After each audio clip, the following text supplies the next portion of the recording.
Continuing on, part two of American Lit, 1914 and 1945. Another really nice image of a flapper. And a flapper, of course, is a woman from the roaring 20s who likes jazz and is living a more liberated life, free of necessarily being tied down by her father or by having her own family or a husband. And again, this is at a time, like I said before, where there was great economic surplus, which helped to propel this kind of change. Now, this wasn't necessarily happening all over the nation. You're going to see it mostly in the large metropolitan areas. You're going to see it in places like New York, some in Chicago, maybe a little bit in Boston. But these are strong propelling forces for how literature is changing and about how culture is changing overall during that time. And Paul Whiteman, I think he's some kind of jazz singer. I meant to look that up, but I didn't. Another really iconic image of flappers right here, and this is in Chicago, and it does take a really nice look at the way they are dressed. And now, while we might look at this and think, oh my gosh, this is so frumpy or whatever, notice they're wearing skirts that are at knee length, and they don't have multiple layers to them. Their hair is cut short in a bob. There's even a little bit of gendered um, uh, dressing play in that this woman in the front looks like she's wearing a tie. So all of these things show that there is a pushback against these very traditional and repressive mores that have been, basically restraining American women up to this point. And I certainly don't recommend dancing on the edge of a rooftop like these guys are doing. That it just gives me a little bit of vertigo looking at it. I talked a little bit about the Great Migration earlier. Here's a wonderful picture from the Cotton Club.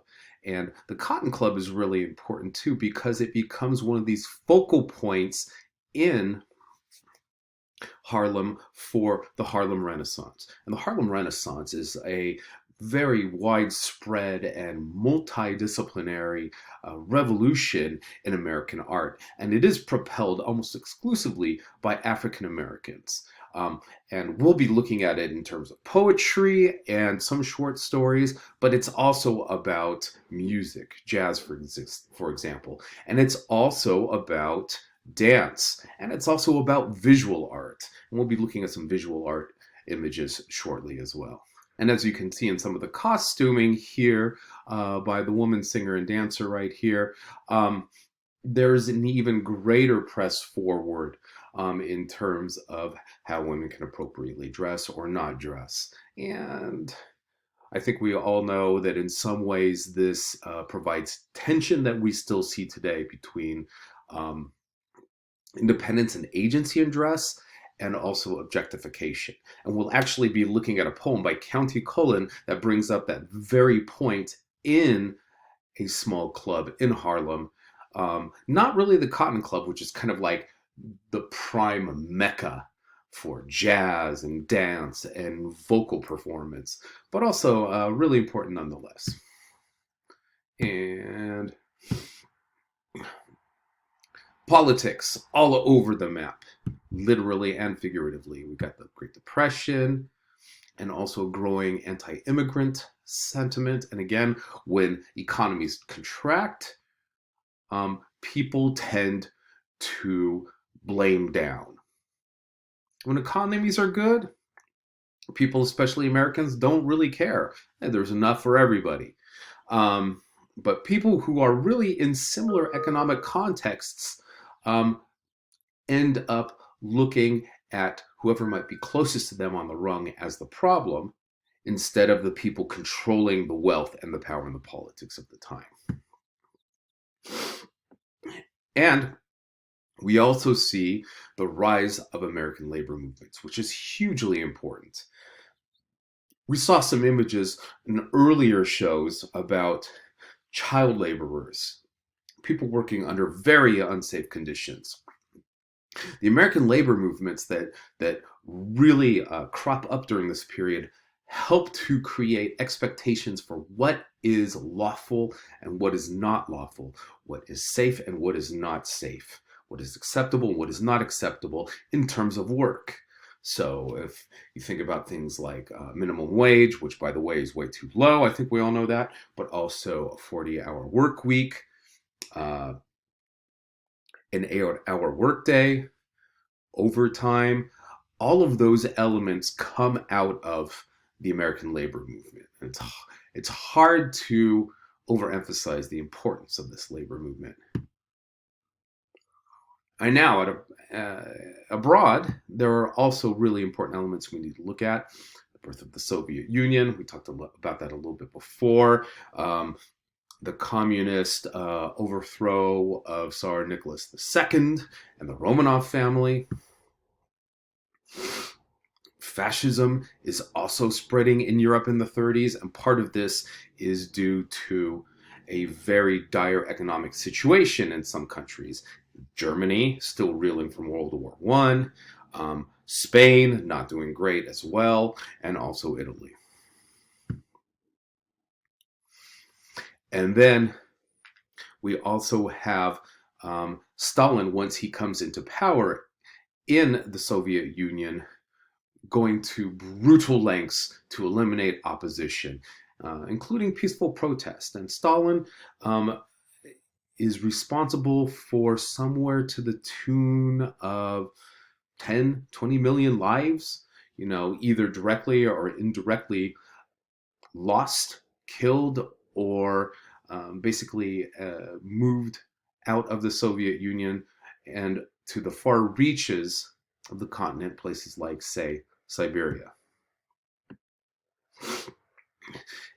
And although we do see progress happening in some quarters, it's important for us to understand that the legal system that is still working to help average Americans still has strong racist underpinnings. And here's a nice shot from the Scottsboro boys, who were basically accused, among conflicting testimony, of raping 2 young women in a train car in Alabama.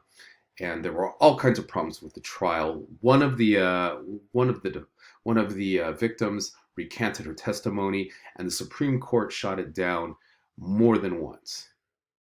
And anyway, this helps to pose the picture of that even though things are changing, for whom are they changing and how much? And I think you can still see that some of these issues are still really tangible and rippling through American society today.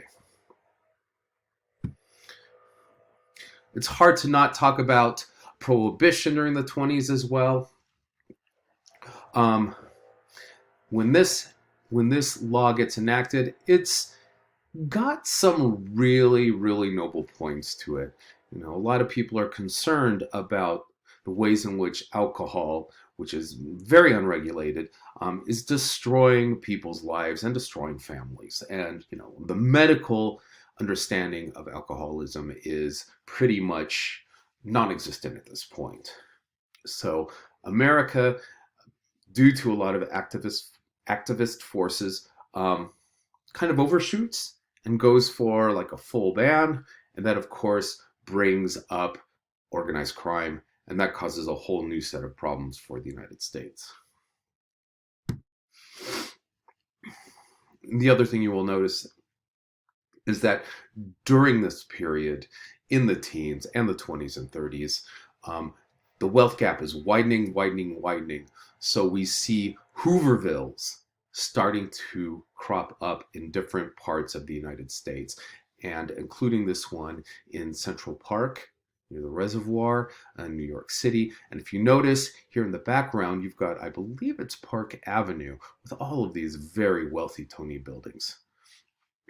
And if you think about the housing crisis that's taking place in the United States right now, people who are working full time, plus who cannot even afford to rent an apartment, the growth of homeless encampments is pretty much a resonation of this issue that we see during this time period in the 1914s through 1945.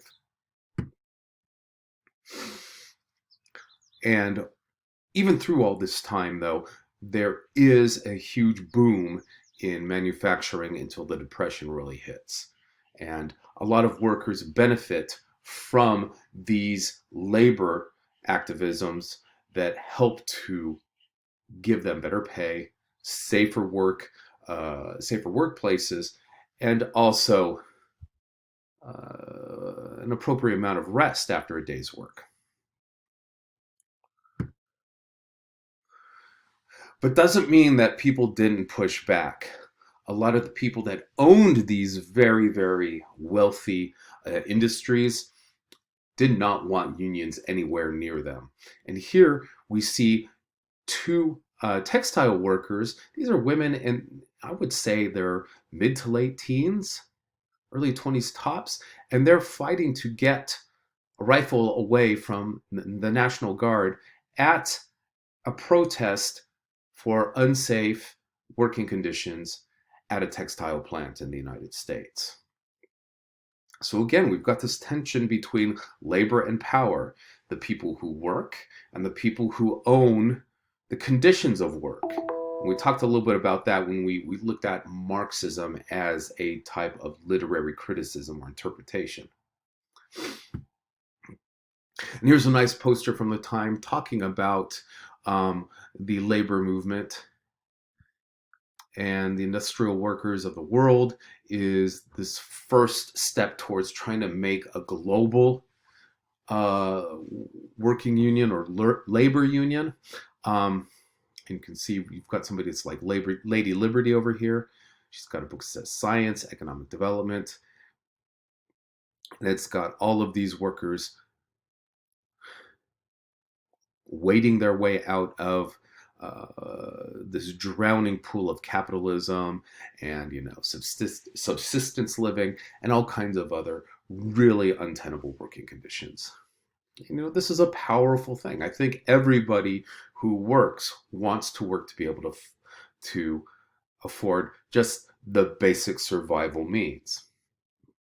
Just read an article the other day, and this was in the LA Times. 95% of the counties in America would require you to work almost 80 hours a week to afford a one-bedroom apartment in that county.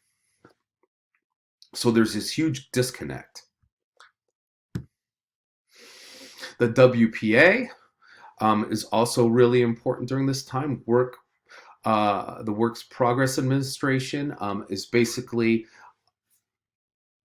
a government program that gets people to work during the Great Depression, 35 to 39, and people working to help rebuild and improve the infrastructure of the United States under this program. And there's some really amazing poster work and artwork that comes out of the WPA as well. Coming up next, how are we doing for time? I can't see it at the bottom. Looks like it says 13. Interesting. Okay. And a lot of you already know that the Dust Bowl of the 1930s is also ravaging the middle part of America during this time, the plains, the heartland, where a lot of the grains and crops are grown for the nation during this time. And that also exacerbates economic hardships and also compels people to migrate to other parts. And Grapes of Wrath is based on this. They moved from Kansas all the way out to the U.S., all the way out to California, and the Joad family is working for all kinds of different agricultural firms, picking fruits, etc. And now that same kind of subsistence living is still going on, and that same kind of subsistence work is still going on, but the difference is that there is a racial disparity now. It almost always isn't white people working in the agricultural industry actually picking the produce. It's more often than not Hispanic or Latinx workers. And that brings us to some interesting points that we'll talk about a little bit later.